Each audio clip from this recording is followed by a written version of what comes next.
Yo tout le monde, c'est Aniki. Aujourd'hui, on s'ouvre un set limité du Pokémon Center pour Matchless Fighters. On y va.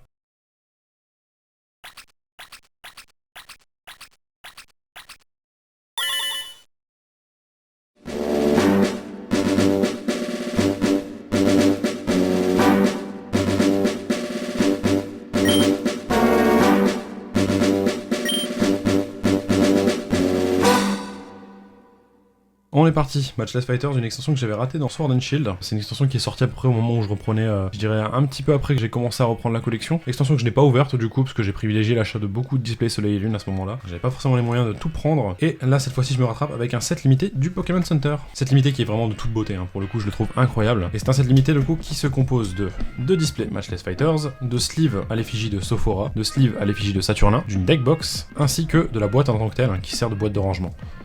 Donc bon, aujourd'hui, je vais vous présenter les items qui la composent, et à côté de ça, on va ouvrir un display Matchless Fighters, hein, du coup, et on gardera le deuxième pour du stream sur Twitch. N'oubliez pas, c'est comme dans la chaîne Aniki Cards. Dans un premier temps, on se régale avec l'illustration de base, hein, qui est quand même, waouh, plutôt stylé, hein. Énormément de Ramolos de Galar, du coup, qui font partie de l'extension Isolarmure, si je dis pas de bêtises, hein. Quand la première extension est sortie, on a pu capturer, du coup, ce premier spécimen de Ramolos de Galar, et on a rencontré les personnages, du coup, de Sophora et de Saturnin, qui sont ici présents. Bon, on va regarder les intros de la boîte rapidement. Le haut, c'est très simple, des énergies. Le front, bah, on a déjà vu ce que c'était, concrètement. Les côtés, il n'y a rien de spécial. Le bas, vous avez vu ce que ça donnait.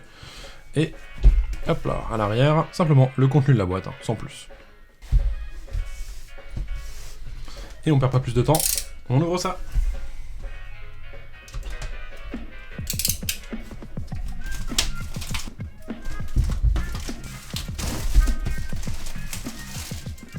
Nous y voilà, la fameuse boîte. Alors du coup, ce qu'on voit au-dessus, c'est juste un habillage, hein, somme toute, parce que si on voit... Voilà, on peut faire glisser ça, en fait. Donc somme toute, on y perd cette fameuse partie, mais que je vais conserver, bien entendu, pour le style, hein, parce que je trouve ça incroyable. On va la mettre de côté pour le moment. Et voilà comment la boîte est présentée, en fait, en réalité. Hein. Vous voyez, l'illustration, en fait, est en longueur, hein, pour le coup. Et se prolonge du coup sur les côtés du couvercle, parce qu'il s'agit bien d'un couvercle qu'on peut ouvrir simplement en le retirant. Voilà, et on arrive du coup au vrai contenu de la boîte, donc les deux displays Matchless Fighters, hein, qui sont ici présents, on va en ouvrir un des deux. Ensuite du carton, j'imagine, pour le rembourrage, simplement. Nous voilà sur la fameuse deck box avec Sophora, Saturnin, Roigada de Galar, Flagados de Galar et des Ramolos de Galar. Plutôt sympa, plutôt stylé. Encore une fois la même illustration, hein, avec les ombres ici de Sophora et Saturnin. Et en dehors de ça, dans la boîte, il n'y a rien de spécial de plus, quoi. On va commencer par deck box et sleeve. Alors, fameuse deck box justement avec un petit scratch ici, hein, et on a du coup, avant de regarder les sleeves, des séparateurs du coup de cartes, hein, qui sont à l'effigie de nos deux protagonistes. À côté de ça, forcément, encore une fois, les sleeves à l'effigie de ces deux-là. Donc voilà, somme toute, c'est plutôt sympathique, hein, niveau contenu, je suis assez satisfait. Je vais les conserver pour le moment dans la deck box, comme c'était initialement. Et on va sortir les displays. Alors, on va ouvrir, disons, celui-ci. L'autre va retourner dans la boîte. Et on va repasser sur un angle de caméra plus bas. Et nous revoilà avec un angle plus intéressant. Alors du coup, Matchless Fighters, c'est une série qui est sortie du coup premier trimestre 2021. Une série qui compte 70 cartes du base set plus 26 secrètes, plutôt sympathique, hein. Et une série, comme on voit sur la boîte, qui feature du coup les Chifours, ainsi que Brazegali, Roigada de Galar, et les 3 oiseaux légendaires de Galar, donc c'est plutôt sympatoche. Ces cartes-là existent justement dans le set, on va très probablement les voir, hein, ce qui est plutôt cool. On va faire un petit visionnage des alentours de la boîte, on a ici un petit Aspico, un Wushours, ainsi qu'un Brutapod, puis on a un Ponchio, un Rosar et Furiglon. Pas de perte de temps, on ouvre ça tout de suite.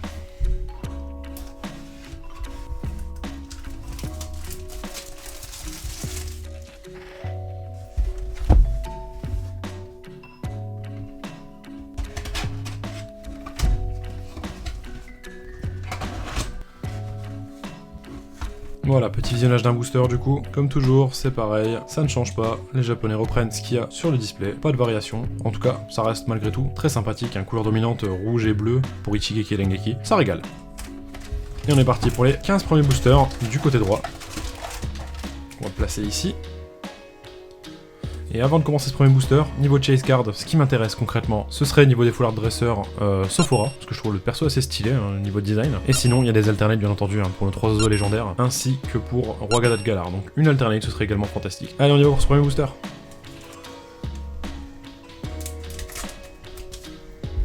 Et on démarre avec un petit Tentacool par Satoshi Nakai.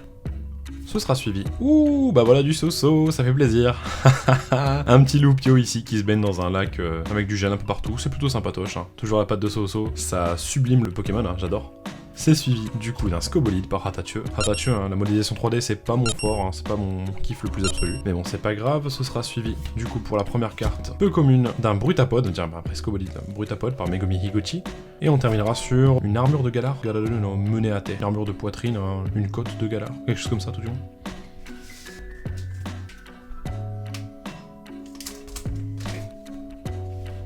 On est reparti avec un Topiqueur par Soichiro Gunjima, Topiqueur Rengeki, hein, du coup c'est l'apparition des Ichigeki et Rengeki à cette période-là, et on voit là du coup qu'il y en a plusieurs des Topiqueurs pour le coup, hein, pour simuler les 1000 points en fait, les attaques de partout, c'est sympatoche. C'est suivi d'un petit Ponchio de Naoyo Kimura, l'aquarelle encore et toujours, hein. Puis Bagiguan par Shin Nagasawa, qui a l'air assez pressé hein, pour le coup. On arrive sur un Tentacruel par Minonakai, assez effrayant, hein, ça sort des profondeurs, c'est assez dingue. Et on terminera sur un Spiritomb par Shibuzo, Spiritomb que j'ai déjà vu quelque part, peut-être dans VMAX Climax, du coup comme c'est le set qui a résumé l'année. Il y a de bonnes chances que ce soit là-dedans.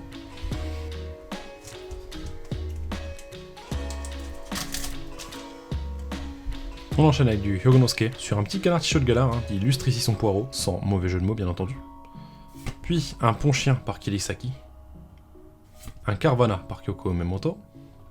On aura le famoso Saturnin par Ken Sugimori, hein, illustré ici à la gare de... Alors je crois que c'est Brasswick, un truc comme ça, corrigez-moi si je me trompe. Et on terminera sur Nagimiso avec un Coconfort. C'est quand même dingue de réussir à donner une impression de puissance à un Coconfort. En tout cas, Nagimiso se débrouille bien, hein, avec des lignes rouges justement qui émanent de lui, hein, comme celle d'Ichigeki justement. Le code couleur est bien choisi.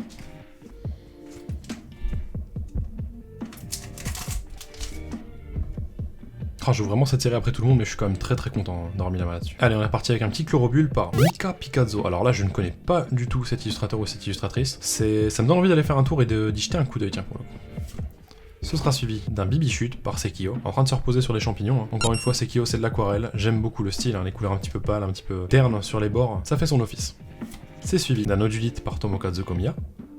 Puis une première holographique avec... Ouh. Alors j'ai un doute si c'est tout à fait, ou tout est... Non, tout à fait c'est le petit. Et lui c'est tout est écrit. Mes deux Galar bien entendu. Hein. Ah c'est plutôt stylé. Bon taf de Keiichiro Ito. Et on terminera sur... Ah bah voilà, le champion de Myokara, Bastien, champion des Pokémon combat hein, pour le coup sur l'île de Myokara. Et c'est ici illustré par Megumi Mizutani. Je se livrer les holos hors champ.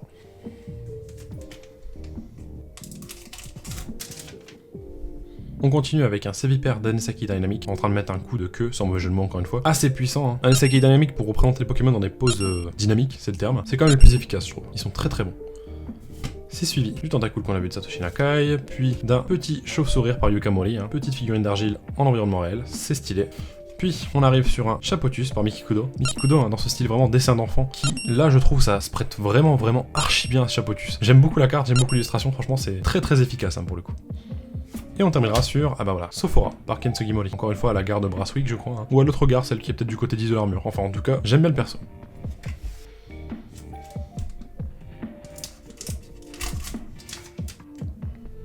On enchaîne avec un petit Wushours, je crois qu'on l'a vu dans VMAX Climax celui-là, ça me parle, par Koki Saito, suivi d'un Lantern par Ryoma Uratsuka, toujours dans ce style très collage, hein, avec un Lantern qui explore les fonds marins, je trouve que ça rend très bien, là. Le style se prête vachement bien au Pokémon. Puis, ouh, Narumisato, également championne à l'aquarelle, hein, Narumisato. Ici avec un petit cas d'oiseau, qui est prêt pour les fêtes de Noël pour le coup. Hein.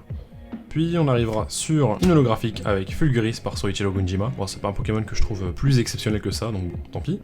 Et ouf, ok, Trio Piqueur par Hitoshi Ariga. Hitoshi Ariga que j'aime beaucoup, je dirais, sur les Full Art Dresseurs, hein, pour le coup. Et ici, un Trio Piqueur Rengeki, du coup, qui attaque de toutes parts. C'est très perturbant, sincèrement. Le dynamisme est bien retranscrit, mais c'est vraiment chelou de voir des Trio Piqueurs agiter la tête dans tous les sens comme ça. Enfin bon.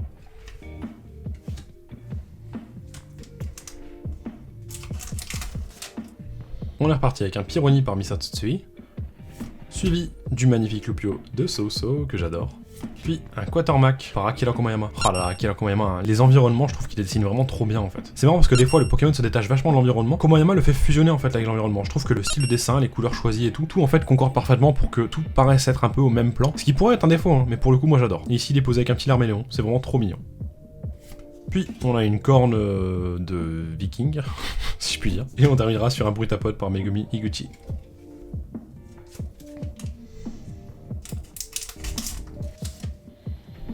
Allez, Satoshi Nakai avec un guerrier aigle, suivi, waouh, ça tue, incroyable. Hasuno sur Scarino Ichigeki hein, ici. Encore une fois, le code couleur rouge est bien marqué pour ça, hein, c'est voulu. Scarino qui s'apprête à faire une attaque méga corne, on dirait, ça rend archi bien. Ce sera suivi d'un petit Bagigon qu'on a déjà vu tout à l'heure par Shin Nagasawa. Puis encore une holographique avec Sort Silence par Chibi. Vachement inquiétante hein, cette illustration. Hein. La Sort Silence, elle a une expression faciale qui me file un peu les frissons. Mais c'est bien retranscrit en tout cas par Chibi, hein, j'aime beaucoup. Et on terminera sur... Ah bah tiens, on a eu tout à l'heure Chauve-Sourire, on a ici Rhinolove par Nagimiso. Nagimiso, hein, toujours un style, on va dire, qui est difficilement discernable des autres, mais qui reste quand même très efficace. Hein. J'aime beaucoup.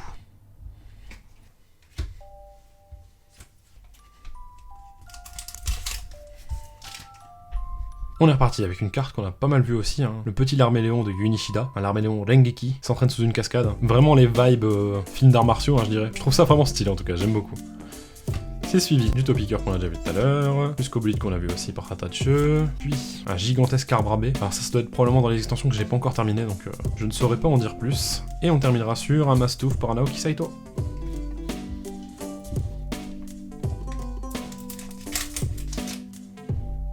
On est reparti avec le Ponchio de Naoya Kimura, un petit Sucroquin par Shibozo, hein. Toujours la même chose, Shibozo, un style très aérographié avec des Pokémon qui ont l'air d'être un peu des petits fripons. Et là, ça ne fait pas exception. C'est suivi. Oh, plutôt stylé. Oula, je spoil un petit peu, excusez-moi. Un petit Aspico qui fait son entraînement du coup avec un Scarino, hein. Aspico Ichigeki, en train de faire des abdos, littéralement.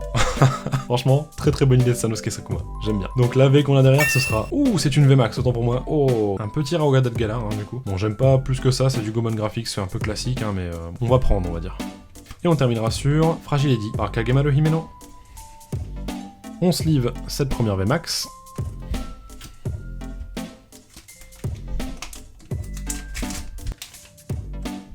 Ah, tout à l'heure on a eu Frissoni, là on tombe cette fois-ci sur Pyrax. Encore une fois par Mika Pikazo, que je ne connais absolument pas hein, pour le coup. Mais l'illustration n'est pas dégueulasse, hein. Je devrais peut-être y jeter un œil. Suivi du coup du canard sur le Galar de Kogonosuke, hein, toujours avec un style sans contour, très efficace. Puis un petit Furiglon par Zero Sanichi-san. On arrivera sur, ah bah voilà, Marion du Conseil des 4 de Johto par Ken Sugimori. Et on terminera sur un Gigalith par Masakazu Fukuda.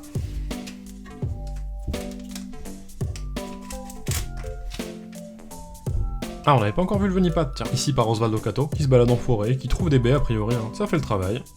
Ce sera suivi d'un petit tout à fait de Galar par Satoshi Nakai, d'un Conchien par Kirisaki, puis une V avec, bah voilà, Elector de Galar par Goemon Graphics, sans aucune printline, hein, j'ai l'impression. Ça a l'air d'être plutôt bon de ce côté-là, j'ai l'impression. Quoi qu'il y en a une petite là qui traverse en haut, mais elle est quasi invisible. Ouais, on n'était pas encore à l'époque où ça commençait à partir en vrille, quoi. Et on terminera sur un Sharpedo par Kazuma Koda, que je vois très peu pour le coup. Cet Elector V sous sleeve.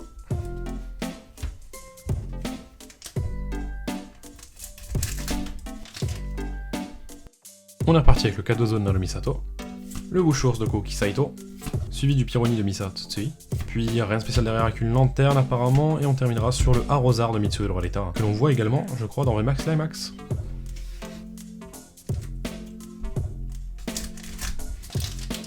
Allez, on a vu une bonne partie du base set, on va aller un peu plus vite. Tentacool par Satoshi Nakai qu'on a déjà vu. Entre Nodulite et Gigalith, je n'ai plus le nom, mais c'est fait par Otomami, plutôt sympa. Hein. Ce sera suivi du Chlorobule de Mika Pikazo. Puis, oh là la vache. Au moment où je dis que j'accélère, bah voilà, la secrète, ce sera Articodin V Full Art de Galar. Bon bah écoutez, c'était très rapide, je m'attendais pas trop à ça, je dois avouer. Bon, il est sympathique cela dit, hein. Niveau texture, encore une fois, c'est beaucoup mieux travaillé que ça ne l'a été sur la partie Sun et Moon. C'est satisfaisant. Pourra-t-il en avoir une deuxième? À suivre. Puis, oh, le petit chapeautus que j'adore par Mikikudo. Cette secrète sous sleeve, j'espère que ce sera pas la dernière. Hein. On a des chances pour en avoir une deuxième quand même.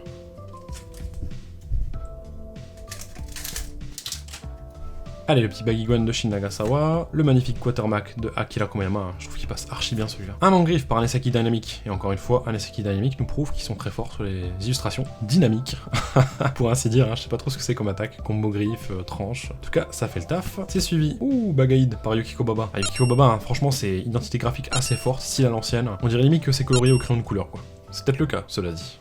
Et on terminera sur Palartichaut par Euta, en train de mettre un coup Ichigeki, donc un seul coup, mais un seul coup très puissant. Deuxième moitié des boosters.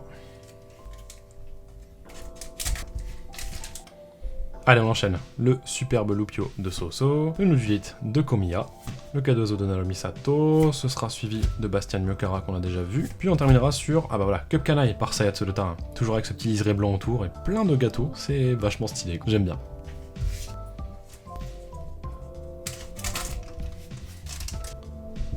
On est reparti avec le Lantern de Ryoma Urotsuka, toujours dans un style collage, hein, qui se prête bien au fond marin pour le coup, et au style du Pokémon Lantern, j'aime beaucoup franchement, ça passe très très bien. Puis le Quatermack que j'adore, l'Aspico qui fait des abdos. On arrivera sur Shiforce Rengeki par Naoki Saito, hein, qui rend archi bien sincèrement. La fluidité de l'eau par rapport à sa main, par rapport à... Enfin, tout en fait concorde très bien je trouve, dans le mouvement, dans le dessin, dans la composition également de la case. Ça rend archi bien. Et on terminera sur Sephora.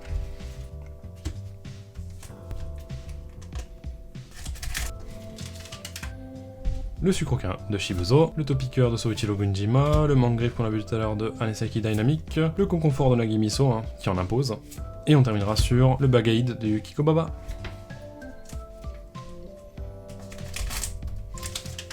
Bon, il devrait nous rester quand même quelques V, hein, pas grand chose, mais bon. Le Chlorobule, le Noji de Komiya, le Ponchio de Kimura, puis une autre V avec... Ah bah tiens, j'avais oublié qu'il était là, lui. Galvagon, par Ryota Murayama. Ah, Ryota Murayama, j'aime bien quand il fait des V, hein, franchement. C'est de la 2D, c'est pas la 3D, c'est très bien dessiné. Ryota Murayama qui nous a offert notamment le Nymphali VMAX, que je trouve vraiment magnifique hein, dans Eevee Heroes. C'est toujours un plaisir.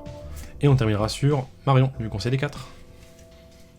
Ce petit Galvagon de Murayama sous sleeve.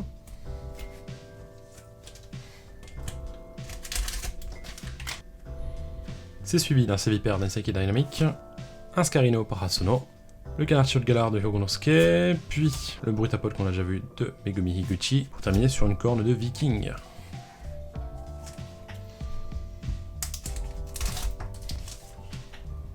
On est reparti avec le Carvana de Kyoko Omemoto, le petit Bagiguan, Ponchien, puis une holographique avec Shaymin par Megumi Mizutani. Megumi Mizutani hein, qui a fait une alternate dans Dream League, c'est celle de Gladio et Sylvalier, que je trouve vraiment magnifique hein, pour le coup. Et ce petit Shaymin est plutôt sympa, ma foi. Et on terminera sur le Palarticho de Uta.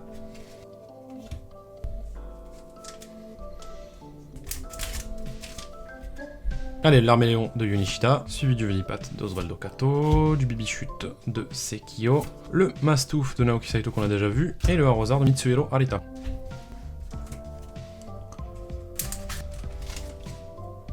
Allez, j'accélère, de toute façon on a fait la majorité de ce qu'il y avait, je pense qu'il restera quelques V, une V max, pas grand chose de plus. Furiglon par Zero Sanichi-san, lui je n'ai plus son nom malheureusement, Chauve-sourire de Yukamori, puis une holographique avec, waouh, les Argus par NC Empire. NC Empire, si vous vous souvenez bien les gars, c'est le Dracofeu qu'on voit dans VMAX Climax, hein, et aussi un Galam dans VMAX Climax. Très très stylé, hein, ils sont très très bons en pose dynamique et c'est un style vachement studio d'animation que j'aime beaucoup. On terminera sur un arbre à baies géant.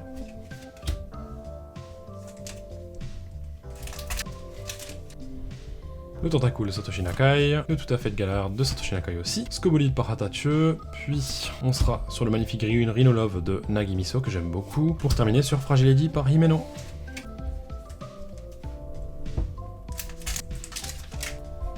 Ah, encore le Loupio de Soso, j'adore démarrer un booster comme ça, c'est vraiment un plaisir. Suivi du Topiqueur de Soichiro Gunjima, du petit Pironi de Misato Tsui, puis une autre V avec l'Articodin V, on avait la version V Full Art, on a la V normale. Et on terminera sur le Sharpedo de Kazuma Koda, hein, qui fait vachement documentaire animalier pour le coup. J'aime beaucoup. 7V sous sleeve.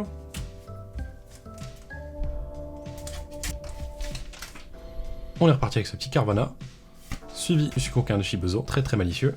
Le Ponchio de Naoyo Kimura, puis oh, le Brasé V par Ayaka Yoshida. Style 3D qui ne me plaît pas plus que ça, hein. Je préfère la VMAX pour le coup, j'aimerais bien qu'on tombe dessus. Et on terminera sur le Cup Canaille de Sayat Solota. Ce poulet enflammé sous sleeve.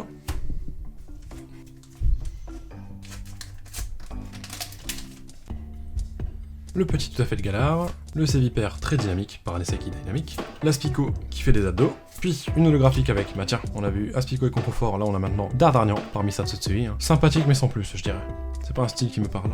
Et on terminera sur El Famoso Saturnin.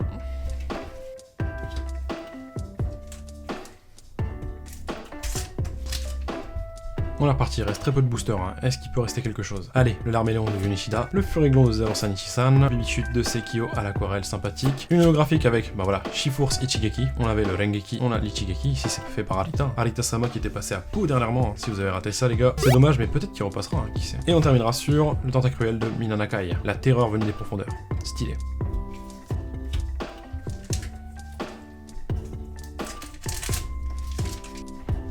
Encore une fois le Pyrax de Mika Pikazo, le Wushurs de Koki Saito, le magnifique Scarino de Hasuno, attaque Mégacorn en préparation, c'est stylé. Hitoshi Ariga sur ce trio piqueur, déchaîné hein, Rengeki, Et on terminera sur une sorte de côte de maille, ou une armure pour le torse du moins. Je dirais une sorte d'armure pour les sports d'épée, genre le kendo, les choses comme ça. Non, peut-être je dis des bêtises, je sais pas. Et on sera au dernier booster. Bon, pas de surprise dans ce dernier booster, hein, dans l'absolu. Ça va être forcément une VMAX. Allez, Chauve-sourire de Yukamori, Guerrier Aigle de Satoshi Nakai, Venipat d'Osvaldo Kato, et quel VMAX sera derrière ce petit Venipat? On est parti, ce sera Galvagon VMAX. Par Goban Graphics. Clairement pas la meilleure, j'aurais beaucoup plus kiffé tomber sur le Brasegali, hein, qui est fait par Akira Egawa, mais bon, ce sera pas pour cette fois-ci. Et on terminera sur le petit Spiriton de Shibuzo, bien sympatoche. Allez, mise sous sleeve de ce Galvagon, et on passe au récap.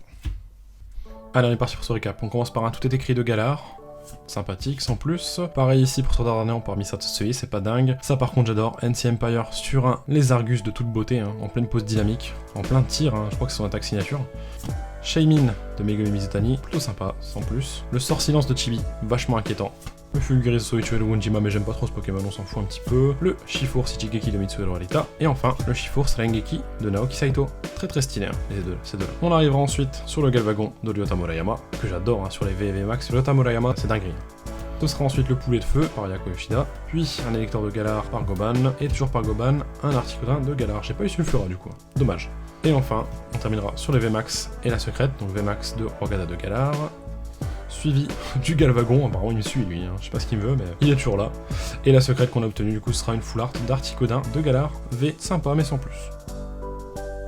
Et nous voilà à la fin de cette vidéo, j'espère qu'elle vous aura plu. Moi j'ai trouvé ça plutôt sympathique d'ouvrir cette série, hein. Alors je suis très en retard sur tout le monde, mais c'est quand même sympa de la découvrir malgré tout quoi. En tout cas la boîte est vraiment magnifique et c'est vraiment l'item que je vais retenir dans cette histoire, hein. J'ai pas eu mes chase cards, mais ça c'est ma malédiction, hein. C'est couramment le cas. En tout cas, si vous avez aimé, n'hésitez pas à laisser un petit like, un commentaire, ça fait toujours plaisir et je réponds à tout le monde. À vous abonner si c'est pas encore fait, il nous reste encore beaucoup de choses à ouvrir, dont un set de Soleil et Lune, donc ça va être plutôt sympathique hein, ma foi. Le second display de ce set limité, on l'ouvrira sur Twitch. C'est comme le nom de la chaîne, Aniki Cards, donc n'hésitez pas à me rejoindre là-bas, comme ça on pourra s'ouvrir ça ensemble en direct, ça va être sympatoche. Je suis aussi assez présent sur Instagram, hein, c'est mon moyen de communication principal je dirais, donc n'hésitez pas à me rejoindre, c'est pareil aussi, c'est le nom de la chaîne, Aniki Cards. J'y poste surtout des stories sur mon actualité, un peu moins de photos dernièrement, et si vous voulez venir discuter c'est toujours avec plaisir hein, bien entendu. Et en attendant la prochaine vidéo, je vous dis ciao ciao.